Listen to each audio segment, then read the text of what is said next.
Hi, I'm Ed, Creative Manager here at Privateer Press. And I'm Will, I'm the Marketing Coordinator. And we're going to unbox a copy of Grind, Privateer Press's newest board game, and show you what you get when you crack it open. Got the nice big full color box.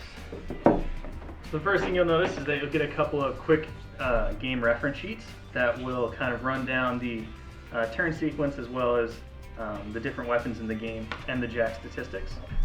We've got the rule book here. It's got all the rules that you're going to need and is available on our website at privateerpress.com. It's full of diagrams and everything you're going to need to play the game. And then you'll notice that you get this monster-sized full-color board that represents the playing field in the Destructo Dome. This is where your Steam Jacks are going to hit the grid and battle it out as they try to push the grinder into the opponent's goal. The bodies, the heads, and the legs of each of your Steam Jacks are going to come bagged together, and then the arms for each of your teams are going to come in a separate bag. Let's bust these little guys out and see what we've got.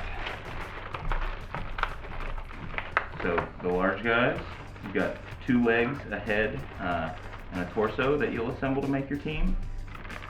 And then you've got a big selection of different arms. You've got 7 pressure arms and 9 runner arms. 9 runners, yep. You're also going to get a lot of little tokens as well. These represent different effects during the game and are also used to track your points and target the grinder when you send it flying downfield. And you're going to get a little bag of dice. You're going to get 10 of these white action dice, 10 red power dice, and then you're going to get 4 boost dice.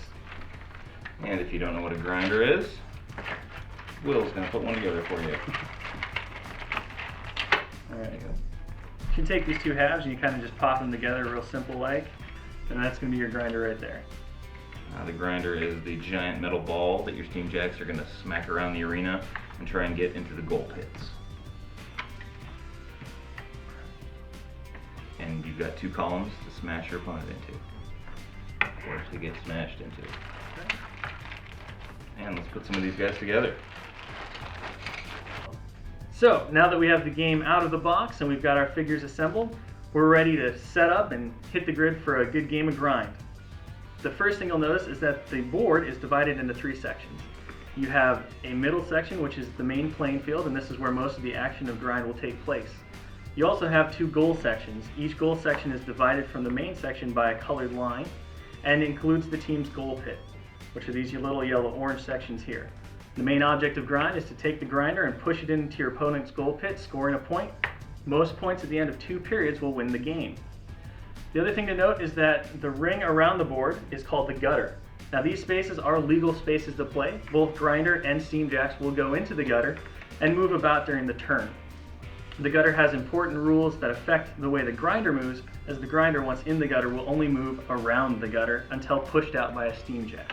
Over here on each side, you've got a scoring track. The scoring track is numbered 0 through 9. You take your score token, you place it on the 0. Each time you score a goal, it's going to tick up 1. At the end of the game, who's ever got the most points on their scoring track wins the game. Over here on this side, you've got the clock, the dice well, and the dice pool. So, the clock, the dice well, and the dice pool are how you track your use of your action dice and your power dice throughout your turn. You're going to use action dice on various actions such as attacking, red line, and block breaking. Whenever you do an action or an attack, you pick up a number of action dice, you roll them, you count up the number of strikes on them, and that'll tell you if you succeed with the action or if you fail with the action based on a target number. As you spend action dice from your dice pool, they're going to go into your opponent's dice pool, so that at the start of their turn, they will also begin the turn with 10 action dice. Power dice are special dice that come off the clock, which is basically the game timer. Each player starts with 5 power dice on his clock. At the start of your turn, you'll pull 1 power dice off of the clock and place it into your dice pool. Power dice can be used at any point during your turn and added to any roll to increase the chances of success with that roll.